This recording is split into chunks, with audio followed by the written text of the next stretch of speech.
Thank you for joining us today for our next webinar that is sponsored by the U.S. Aquaculture Society, the National Aquaculture Association, and the Alabama Cooperative Extension System.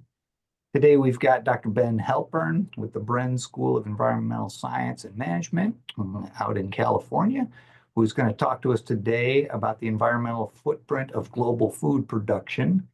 And Ben, you can do a better introduction of yourself than I can. If you would, just give folks a little bit of background about you and the Environmental Science Center, and we will go ahead and get started.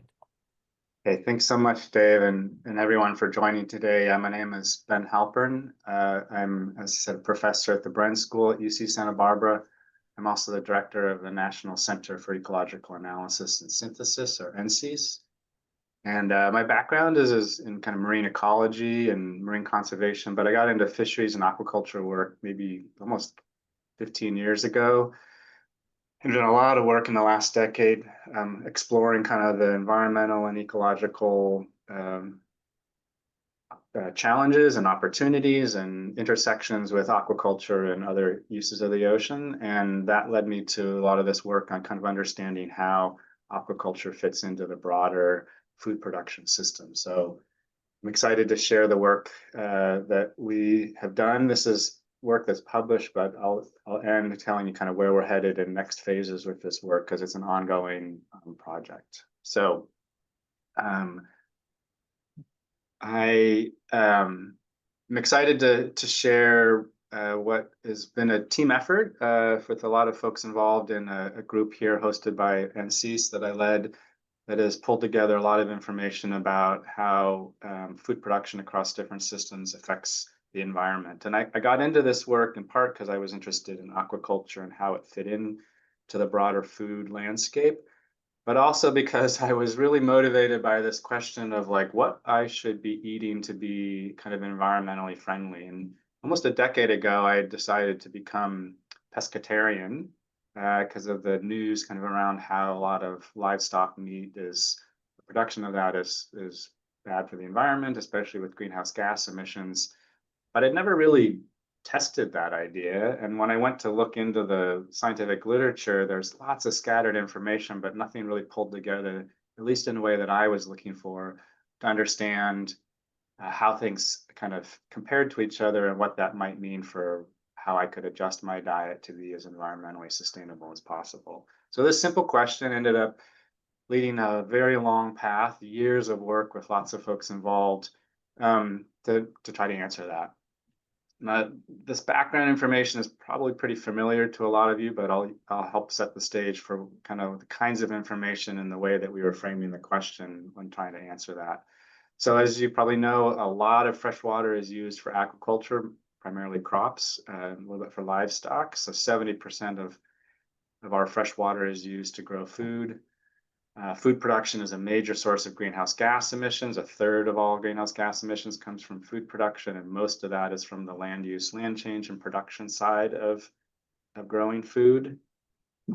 It uses a lot of land, either for crops or for pasture lands. 40% of our arable land on the planet has been converted into food production, taking it out of kind of use for other purposes. And of course, beyond these kind of broad environmental potential consequences of food production, a lot of the questions I was trying to answer were in the comparative space, like how do they compare to each other? So I'm guessing many of you are familiar with this kind of information as well. One of the main critiques of fed livestock and aquaculture is that you have to convert food that could otherwise be used by humans to eat into the flesh of the animals. And these conversion ratios vary amongst different animals, with beef and cattle being the worst, and actually farmed raised fish being one of the better ones. And information like this was kind of one of the key motivations for trying to dive deeper into this, because when you have these kinds of comparisons, it helps you basically compare apples to oranges, or in this case, livestock to wild fish and farmed fish. when I dug around looking in the literature, what my team here did, there was some work that had been done, and I'm going to just set the stage showing a few of these studies that kind of have done this kind of comparison. One of the earlier ones was this one in Nature by Tillman and Clark that looked at greenhouse gas emissions from food production. And you can see, the livestock meat and the fish from aquaculture and wild-caught fisheries have pretty high greenhouse gas emissions per gram of protein. And so this comparison, obviously points to, if you're focused on greenhouse gas emissions, maybe a vegetarian diet, eating more of the crops.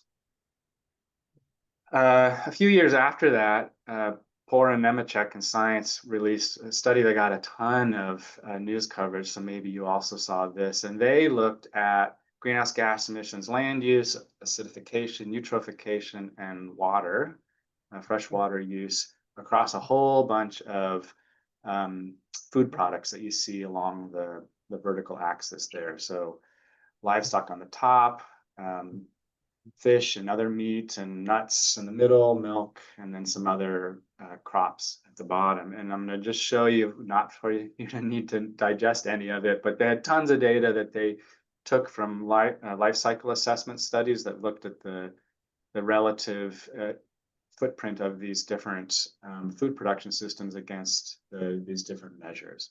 But what really stood out to me in this study is that there was very little on aquaculture, let alone seafood, in this study. So it was a really comprehensive study that got lots of attention, but it really mostly covered livestock and crops, and how seafood fit into that was pretty limited. And as you can see, all fish were lumped together and all crustaceans were lumped together, which is not a very useful dissection of the different food systems. And then lastly, there's a study by Ray Halpern and others that came out that same year, trying to compare farmed and wild fish to a few of the livestock. So this starts to get a little bit deeper into different types of seafood, but of course it didn't have any of the crops there. So interesting pieces, but it wasn't all stitched together. And this is what motivated trying to kind of do this for food production systems around the world. One more context setting piece that we published, a year after those studies came out, that was making the case for why we need to put all, these foods on the same table when trying to do comparative assessments of sustainability. And we looked at hundreds of studies, and this figure on the right shows the different measures. So acidification, biodiversity impacts, energy use, eutrophication, freshwater use, greenhouse gases, and land use across a whole bunch of different foods. Those are stacked up along the vertical axis. And what you can see pretty easily is that most of them have not been studied at all. The vast majority of studies have looked at just greenhouse gas emissions. But these other measures are very, very infrequently assessed. And similarly, at the top, you can see that the mariculture and fisheries and aquaculture food production systems have been very lightly studied as well. So clearly, there's a gap in this literature of how these different ways that you can measure the environmental footprint of food production exist, and how little has been included seafood in the comparison across all these different food systems. And this matters a lot, especially for many countries around the world where seafood is a dominant part of their food production systems. So a lot of island nations or coastal countries in Africa, Oceania, and the Caribbean, as well as many European countries, have seafood as a dominant part of their food production system. So if we really want to understand the environmental footprint of food across the world, across all countries, we really need to include all of these different food systems to create a comprehensive assessment. So that's what motivated all this work, and what we saw as missing really was kind of a comprehensive and comparable measure of all of these different stressors that come from food production systems, not just greenhouse gas emissions, not just crops, for example. And importantly, how do you pull that together into a cumulative pressure measure, so that you're not looking at each piece individually, but collectively, how do they all add up, so that you have the full picture of how food production is creating an environmental footprint on our planet. And then critically, the map of where these pressures actually are. So all of those studies before were done through life cycle assessment comparisons that don't actually map where the food is being produced. They just take the results from different studies and combine them into those metrics that you saw, like the little graphs with means and error bars around them. And of course, the maps really then help tell you where that footprint is existing, where it's happening. And that can then be used to think about strategies for mitigating or better managing how the food production is affecting our planet. In order to measure the cumulative pressure from multiple stressors, we needed to develop some new methods, which I'm going to just briefly describe to help set the stage for what we did. So we needed to combine life cycle assessments, sort of the standard way that any product, food or otherwise, is measured to determine like its total greenhouse gas emissions or its total water use. That's what life cycle assessments do. And then impact assessments that I've done a lot of, where you can look at the cumulative impact of, for example, human activities on marine biodiversity. And so we needed to look at how these compare and combine so that we could come up with a single way of assessing the total environmental footprint of food production. So to do so, you look at the various food types. You've got agricultural crops and the feed components, livestock, fisheries, and aquaculture, and all the different products within that. So you can look at those food types. And then you look at the activity that's coming from that. So you're fertilizing the land, or you're irrigating it, you're feeding the livestock, or of course the harvest, like for fisheries, has an environmental footprint associated with it. Each of those and we did not look at food transport in our study. It's a relatively small portion of the total environmental footprint. And so we just left it out. It's a very complicated one to track and map. But from each of those activities, you can determine pressure. So in the kind of cumulative impact approach to measuring things, these are called pressures. In the life cycle assessment approach, these are called life cycle inventories. You're looking at the nitrogen emissions or the water use or the greenhouse gas emissions. So these are the pressures that come from these activities. And then those create pathways of potential impact. So you can get nutrient pollution or aquifer depletion, climate warming, ocean acidification. So in the cumulative impact measure, these are the pathways towards impact. And for life cycle impact assessments, these are the midpoint impact categories. And then ultimately, you can look at the sensitivity or the impact characterization of those pathways on the place of interest. And then that will tell you the impact that you have on the land or in the water. So there are parallel processes or methods. So we were able to combine these to come up with sort of a unified approach to thinking about the data that comes from life cycle assessments and the mapping methodology that we've developed for cumulative impact assessment, to combine all this together to come up with a single approach.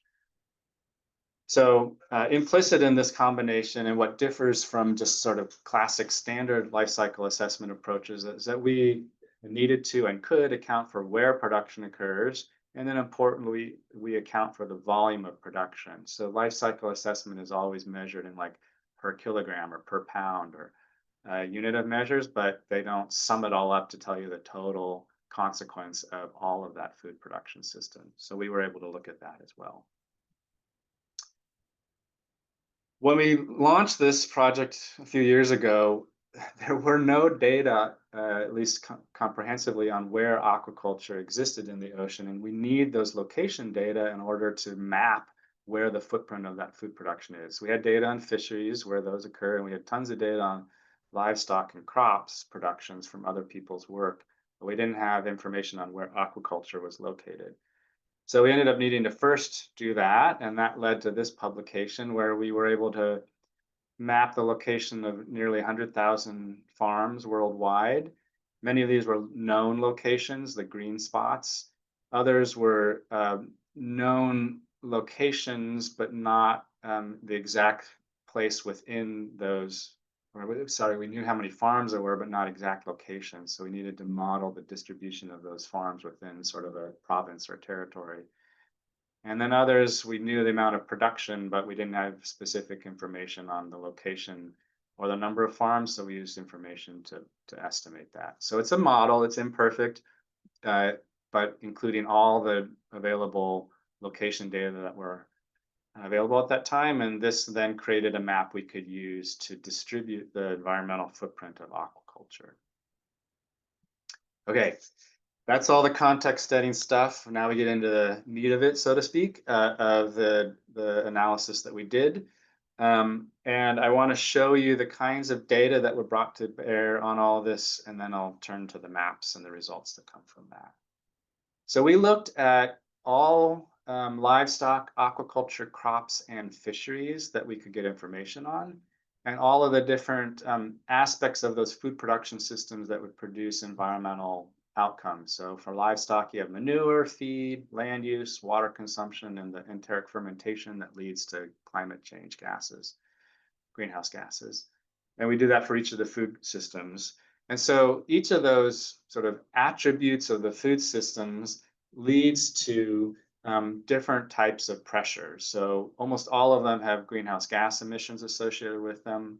Some of them have a disturbance dimension to them, so the land use or ocean use area. Whereas nitrogen and phosphorus pollution, like for example, wild-caught fisheries doesn't have any, nor does wild-caught fisheries have any water use because they're a wild species that we're harvesting. Whereas aquaculture, if you have fed aquaculture, it uses water, but unfed aquaculture would not, for example. So we were able to track each of these 4 key types of pressures that come from food production systems and the attributes of them. And then we could sum that up into a cumulative pressure that we could then distribute and look onto the landscape to come up with a cumulative footprint. And we could identify high pressure locations or low pressure locations. And then we could also look at the contribution of different foods and their production to the overall cumulative footprint. So you can identify which food production systems are really driving the environmental footprint in any given location. What we did not do in this study is take it to the impacts of environmental change. And I'll talk more about that at the end of the talk. Across all this, we were able to include 99% of all reported global food production systems. We do not have like backyard farms or highly artisanal scale food production systems that doesn't get reported up into things like FAO or national statistics. So it's most everything, but not everything, obviously. So this is what we have. These are maps of disturbance. So this is conversion of land into food production systems. The darker the color, the more conversion there has been. And so you can see, maybe not surprisingly, the Great Plains in the United States, India, China, a lot of Europe, much of Brazil. These are areas that have had a lot of land conversion for food production systems. Nutrient pollution has similar patterns, but much more extensive across the landscape. A lot of animal, livestock, and crops fertilizers produce a lot of nutrient pollution. You can see it's pretty widespread across many parts of the planet. Water use is similarly widespread and distributed, but again has high concentrations in India, China, Europe, and the Great Plains of North America.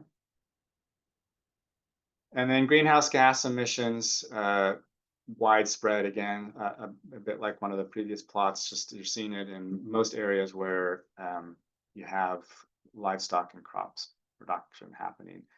It's very faint in here, but there are fisheries included in here, as well as aquaculture, obviously.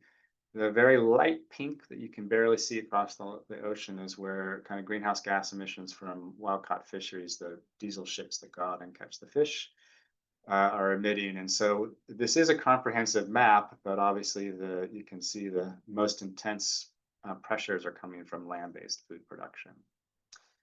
So we sum it all up, and this is where you can see the ocean pop out a bit more. This is the cumulative pressure, so the sum of each of these 4 types of pressures. And the red areas are the top 1%, the highest cumulative pressure areas across the planet. There's almost none of these in the ocean, as you can see, almost entirely on the land in Indonesia, China, India, across Russia, Europe, Great Plains of North America, and scattered across South America. So you can see it's highly variable spatially on land, but also across the ocean. And this gives us our first glimpse into sort of where different food systems are having the greatest cumulative pressure, environmental pressure on the planet. Key results that came out of this that we can start to, answer, questions we can answer because we've pulled this all together. So 90% of all global pressure is on the land. Maybe that's not surprising because that's where we live and that's where most food production occurs, but it's still important to be able to quantify that.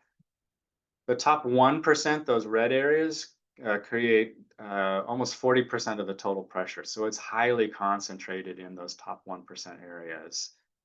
Which means, if you were able to mitigate those pressures, you could have in those places, you could have a substantial benefit to overall global cumulative pressure from food production systems. Only 1% of those red pixels are in the ocean, so very, very few in the ocean, as I said. The top 10%, so the red areas plus the dark brown ones, are nearly all of the total pressure. So it's a highly skewed distribution. You see a lot of light yellow and kind of orangish colors across the entire planet, but those are really low cumulative pressure areas. The vast majority of it is highly concentrated in just the top 10% of these pixels on the planet. And you probably know this, but other folks I've talked to don't. Aquaculture has a land footprint because of the feed. So we get a lot of feed components from crops. And so hidden underneath these maps is the land footprint from aquaculture. But of course, we also feed forage fish and other marine products to livestock. So livestock have a marine footprint. And so being able to map these distributions of these pressures helps us start to understand the connections across the land and seascape and how food production can have a highly distributed spatial footprint across both land and sea. We wanted to look at where these top 1% locations are, these really high intensity areas, because if you can mitigate pressures in those areas, you can have kind of high bang for the buck return on investment for reducing overall global environmental footprint of food production. So I'm going to build up the different layers here. You can see on the bottom, the color codes talk about which type of pressure it is: disturbance, greenhouse gas emissions, nutrients, or freshwater use. And then we look at where they overlap, 2 times overlap. And then those that have 3 or 4 times overlap. So these are areas where these top 1% locations are single or multiple different pressures. I'm seeing questions pop up in the chat. It's hard for me to track those. So we'll have time at the end to answer questions. It's really hard for me to simultaneously read those and give a presentation. So add them there, but we can return to them at the end. So this is where the top 1% of freshwater use pixels are. India, China, Great Plains, Central Valley of California. You add in disturbance and see where those top 1% pixels are. They're many times not the places where the top freshwater use is. You can add in greenhouse gas emissions and then ultimately nutrients. So you can see, for example, in India and China, those dark gray areas, as well as some of the Great Plains, these are areas where all 4 of the pressure types have their top 1% locations. So efforts to mitigate environmental pressures from those locations would have substantial return on investment or bang for the buck for reducing global environmental footprint. And here you can kind of see a zoom into the Great Plains where you get areas, for example, those dark green are where disturbance and greenhouse gas overlap and so on. So these kinds of results allow you to identify strategically where you might want to act through reform or regulations or conservation strategies that would help mitigate pressures from food production systems. Because we mapped it, we can start asking which countries and which types of pressures and food production systems are driving those pressures. This is a lot in this figure, so I'll walk through slowly. We look at production by tons, by protein, and by calories, because these are 3 different ways that people look at food production systems and how to measure their efficiency and their environmental footprints. So those different shapes show the overall production levels measured by tons, protein, or calories. And so you can see we have the lighter colors are the four pressures in the ocean, and the darker colors are the four pressures on land. So if you look at India, for example, it's got a large dark blue band, and that's water use on land. The dark brown area is nutrient pollution on land, and that dark beige color is land disturbance, and the dark pink is greenhouse gas emissions. You can barely see the light colors in India because 95% of their environmental footprint comes from land-based food production systems, the dark colors. They're also the #1 country in terms of their environmental footprint. So these 15 countries account for 70% of the more than 70% of the global cumulative pressure. And the top 5 countries, India, China, United States, Brazil, and Pakistan, account for nearly half of all of the global environmental footprint on land and in the sea. So you can see that there's just sort of, again, there's a really high concentration, a high skew in the distribution of the environmental footprint of food production across these different measures.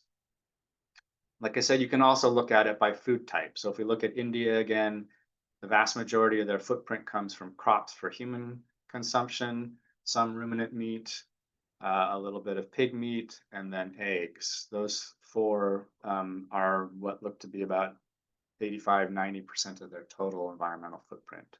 So you can disaggregate or lump and compare across many different ways of looking at these data. And we can do this because of the comprehensive way that we pulled together information on all these pressures and then map them. And the mapping allows you to look at where things are happening. Another set of results that we could start to do, and this is where we finally return to the question that motivated this work for me, is how do foods rank against each other? How do you compare apples to oranges, livestock to seafood when trying to think about which food production systems have the largest or smallest environmental footprint? So here are the livestock, and again, we have the lighter colors are or I guess this is not land. This is when we look at livestock, it's direct, what comes directly from the animals, and then indirect or feed components. So we're able to track the footprint associated with the animals themselves and then the feed that is used for those animals. If it's crops, then they just obviously only have the direct measures. So you can see the different color bands here. And so for the livestock, you can see pig and cow meat top the list. This is accounting for total production. So this is not per gram or per kilogram. We'll show those in a minute, but this is the total production. And basically we grow so many pigs globally, and they have a large environmental footprint that in sum, it's a huge total cumulative footprint on our planet. And most of that you can see for pigs anyway, is that light brown. It's nutrient pollution direct from the animals. And we know that pigs produce a lot of manure, and it's got a lot of nitrogen in it.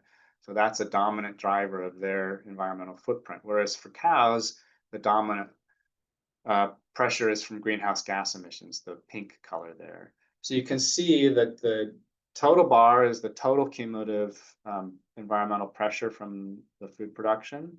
But the different components tell you which of the pressures are the main drivers of that total environmental footprint. So you can see how they stack up against each other with some of the milks at the bottom, mostly because they have lower total production volume. If we look at now at the seafood, and those dashed lines show how the vertical dashed lines and solid lines show how the x-axis adjusts. So we spread the scale on the seafood so that you can see the data better, but it means that they don't compare vertically as easily. And so, for example, demersal fisheries have a total cumulative pressure of 0.04. Well, that's less than pigs and cows and cow milk and chicken meat because of the shift in the x-axis. But you can see demersal fisheries are the largest of the fisheries from the disturbance of the seafloor and the greenhouse gas emissions from them. There's no feed components to fisheries because they're not fed, they're wild caught. Whereas mariculture, there's a bunch of fed species, and you can see that shrimp is the largest of those, but it's still less than demersal fisheries. So you can start to stack these up against each other. We looked at all the crops as well, and I'm going to stack these all in one slide in a minute, but you can see that rice and wheat top the list for the crops. They use a lot of water, they have a lot of greenhouse gas emissions, and they just have huge production volumes. So that really drives their total environmental footprint on the planet. So this is what it looks like all stacked together. This is the figure that's in the paper. And it's dense now. It's really hard to see because of the small font. But basically, what you can take from this is they're stacked together. The top 5 food products are pig, cow, rice, wheat, and oil crops. And this, again, is in part because of the huge volume of production of these food systems. But it really, I think, changes the narrative a lot of, certainly for myself, but I think what a lot of people thought about sort of vegetarian diets versus non-vegetarian diets. Like there's a lot of the crops, because we grow so much of them, and they do have substantial environmental footprints to them, top the list. As I mentioned before, fisheries don't have water or nutrient pressures associated with them because they're wild stock. So their cumulative footprint is much smaller. 2 of the 4 that we measured just fall out. They're not part of the calculation for the cumulative pressures. And of course, crops and a lot of aquaculture are not fed, so they also have some of their pressures that drop out. So when you pull this all together, you start to think differently about how to compare things. You've got both production volume and cumulative pressures, not just single pressures, and you think about what's fed and not fed, and it really helps kind of reframe how you make these comparisons. So that thinking about cumulative pressures really tells a different story about how foods rank against each other. But I've alluded to this, and of course, one of the ways that most of the life cycle assessment studies focus on the efficiencies, the per kilogram or the per gram kind of assessment of food production systems. And because we've mapped this, we can actually answer these questions not just by food, which is what all those LCA studies have done in the past, but also by country. So what I'm going to show you is the efficiencies per food per country. And so what you see here, again, are the foods stacked up, livestock, fisheries, and mariculture. But each of those dots is a country. And I've color-coded the 6 of them just to kind of help visualize how they spread out. But also to show how you get huge variation among countries, and even individual countries change their rank order. So for example, if you look at India, the red dot, it's one of the higher environmental footprints for goat meat, one of the highest for cow's meat, but then for buffalo milk, it's one of the lowest. So it can bounce around. The relative rank order of any given country for any given food production system can change. Again, we can only do this because we were able to map where all these pressures exist and account for the cumulative pressures. Again, we've done this for crops as well. This is too tiny to see. But what you can draw from this is that crops and aquaculture are generally efficient. That's not news on the crop side, although it is maybe for folks who aren't aquaculture aficionados to kind of know that aquaculture is quite efficient in its food production systems. But you get, like I said, wide variation among countries. So you can have anywhere from 2.5 to nearly 9 times variation for any given crop across different countries. So just saying that rice is good or bad is not sufficient. It really depends on which country it's grown in to understand its environmental footprint. And for fisheries, it can be up to 22 times variation among countries. So it really points to the need to track not just what is being grown or harvested, but where it is being grown and harvested in order to understand the environmental footprint of the food production systems. So just as an example, soy production is nearly 3 times more efficient in the United States than it is in India.